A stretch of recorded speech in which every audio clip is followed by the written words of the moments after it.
Nurdin Abdullah, si profesor gitu waktu itu kampanyenya jadi tersangka OTT. Ini banyak orang melihatnya ini geleng-geleng kepala, dan kemudian yang jadi sasaran anehnya di PDIP nih, karena disebutkan bahwa PDIP sarang koruptor, begitu Bung Rocky.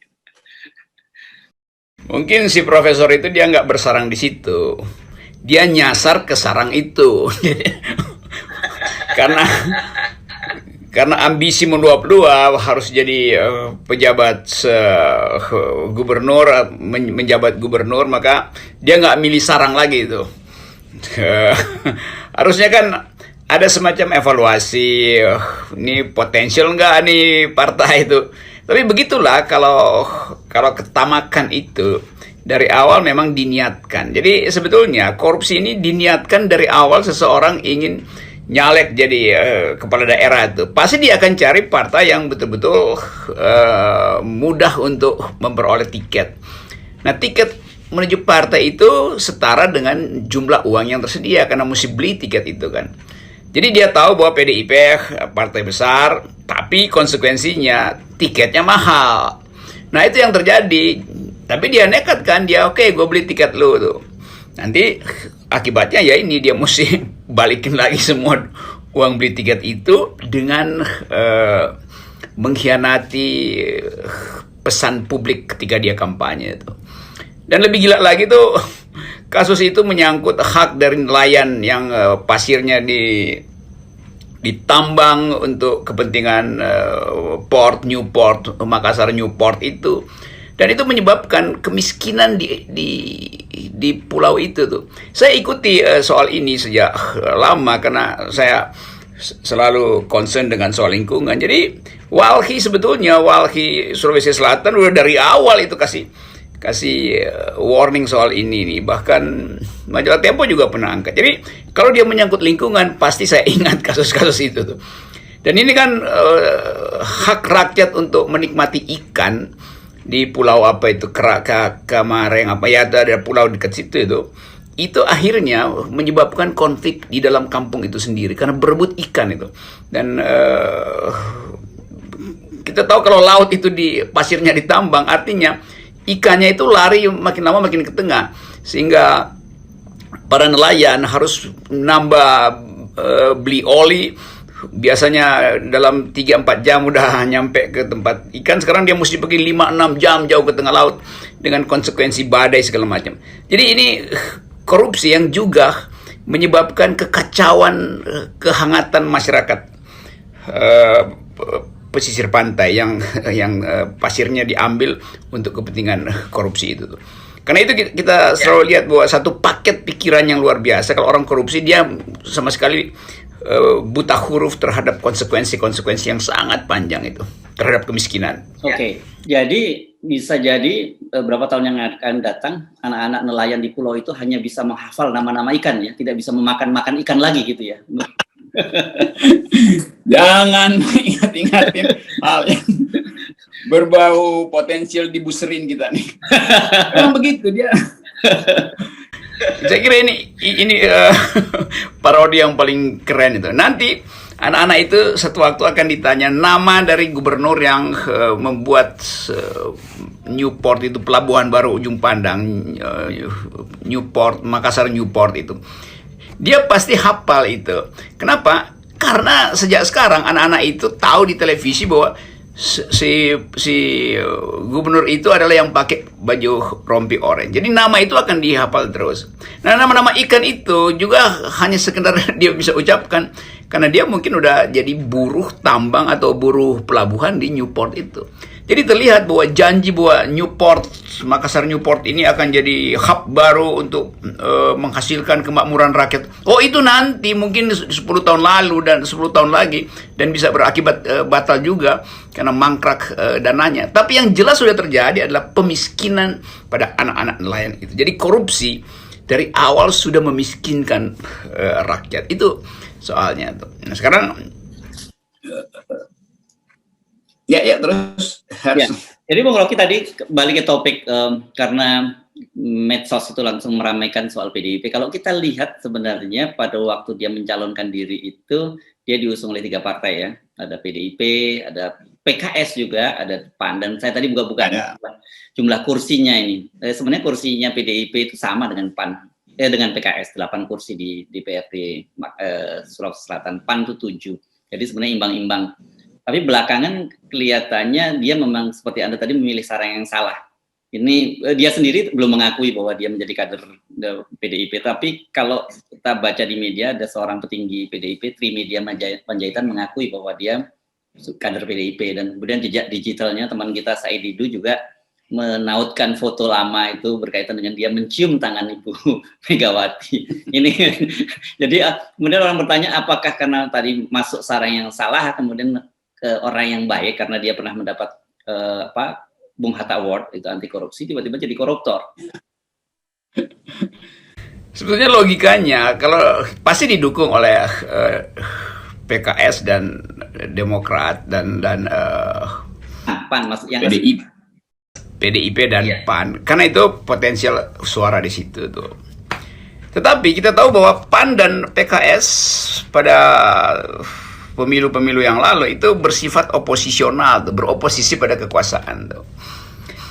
Sekarang saudara gubernur pada waktu itu tentu dia butuh dukungan 3 partai besar. Tetapi poin dia adalah ketika dia memilih, dia mesti pro oposisi atau dia pro petahana, pro Presiden Jokowi kan pada waktu itu. Jadi kalau dibilang PKS dan PAN, tentu aja dia akan menghindar untuk mengidentifikasikan diri dengan PKS dan PAN, kendati dia beli tiket itu juga, karena dia tidak ingin beroposisi. Jadi logikanya begitu. Akibatnya dia betul-betul dengan sadar masuk ke sarang koruptor. Jadi dari awal itu desain itu dihitung sebetulnya tuh.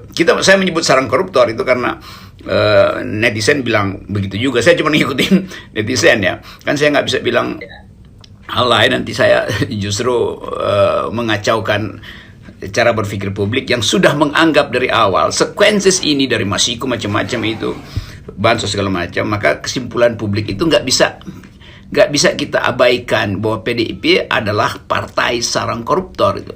Jadi sekali lagi bisa kita simpulkan sebetulnya bahwa korupsi itu direncanakan dari dalam rapat partai. Kan terpaksa kita mesti berpikir begitu kan. Dari sarangnya korupsi itu direncanakan. Bisa nanti satu waktu tokoh PDIP juga datang ke publik dan mengatakan, enggak, itu adalah oknum, itu individual lakukan. Oke, kita mengerti bahwa hanya kalimat itu yang mampu diucapkan oleh PDIP, yang juga banyak teman kita di situ tuh.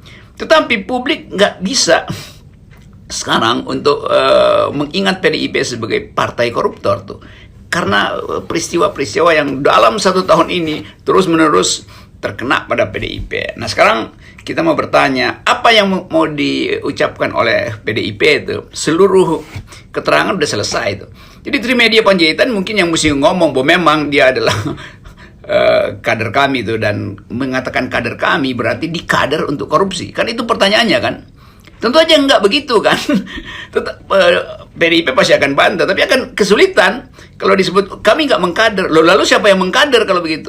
PKS, PAN. Loh, PKS PAN justru anti Jokowi kan. Jadi logika itu artinya dijerat oleh kekacauan orientasi dari partai PDIP sendiri itu.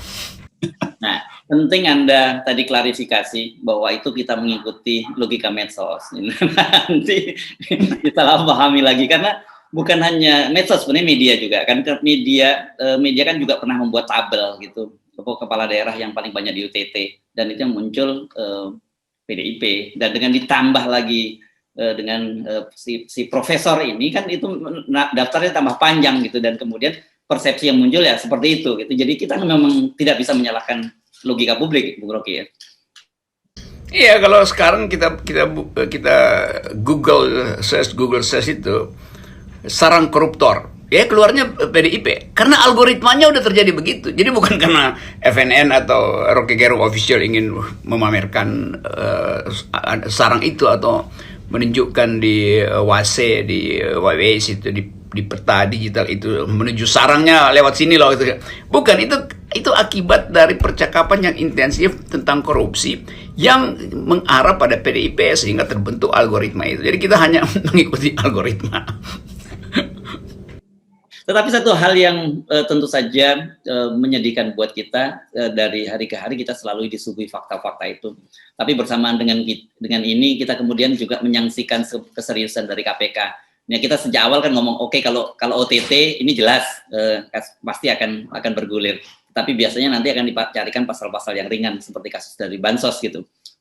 Nah, kemudian yang selalu jadi concern kita ini, apalagi kalau berkaitan dengan partai, kan kemana aliran dana itu. Kita kemarin sepakat bahwa aliran dana korupsi jauh lebih berbahaya daripada aliran dana banjir, aliran air banjir gitu.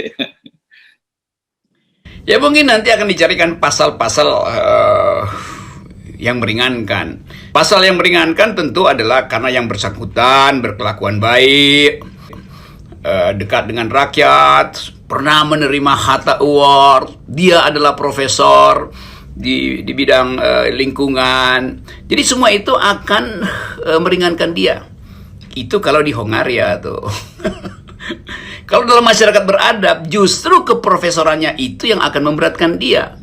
Justru dia menerima Hatta Award itu yang akan memberatkan dia.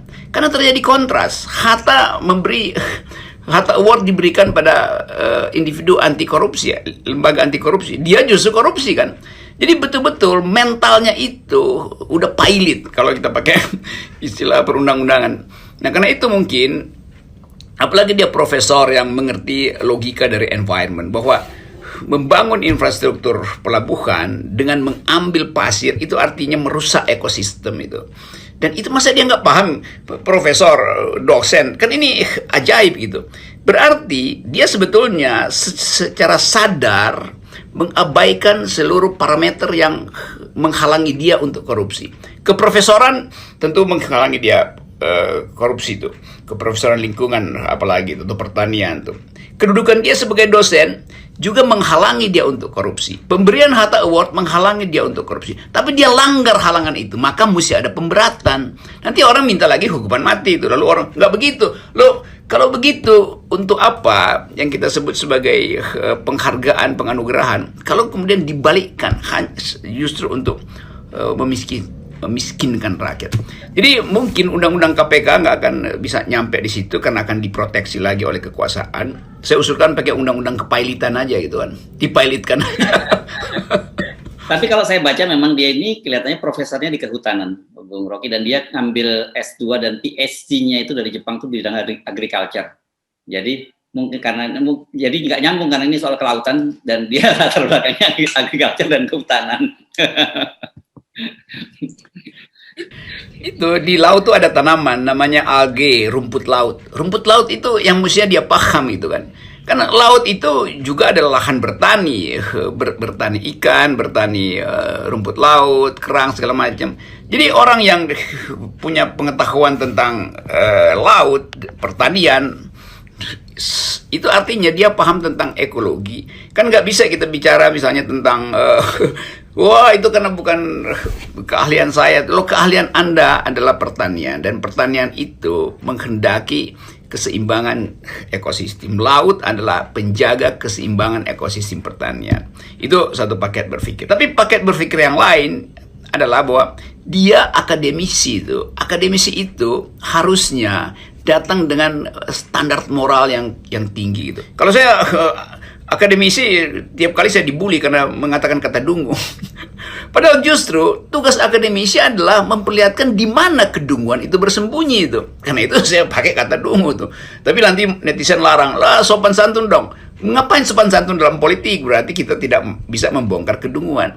Nah, korupsi itu adalah kedunguan paling tinggi yang dibuat oleh pejabat. Dan dia menjadi absolut kedunguannya karena juga dilakukan oleh seseorang yang pejabat sekaligus akademisi kan ini. Ya. Itu sebetulnya yang mesti ditanamkan. Ya. Dan sebenarnya kan akademisi, profesi wartawan dan sebagainya ini kan sebenarnya mirip-mirip laku asketis ya, Bung Rocky, hampir sebagian orang begitu ya, karena terlalu banyak sekali nilainya moral dan kemudian pantangan-pantangan yang harus kita jauhi kan. Nah, itu udah lama orang nggak dengar kata asketis itu. Nah, sikap asketis ini yang harusnya ada di dalam politik juga. Karena politik itu artinya berupaya untuk mengevaluasi diri agar supaya roh kita itu selalu terarah pada langit yang isinya adalah keadilan tuh. Presiden Jokowi berkali-kali menginginkan agar supaya korupsi berhenti, segala macam sinyal dihentikan. Tapi dia tidak melakukan politik asketis itu, yaitu mengevaluasi dirinya itu. Bahwa posisi dia justru menyebabkan korupsi berlanjut. Kenapa? Karena tidak ada pengertian yang utuh pada beliau tentang hubungan antara politik dan sistem pemilu itu. Jadi kalau dia paham, maka dia mesti dari awal mengatakan bahwa oke, kita balik pada sistem demokrasi yang normal, harus ada oposisi. Omnibus Law harusnya tidak berlangsung karena penolakan besar-besaran dari rakyat. Itu juga sikap asketis dari seorang pemimpin politik. Nah, itu yang nggak ada tuh.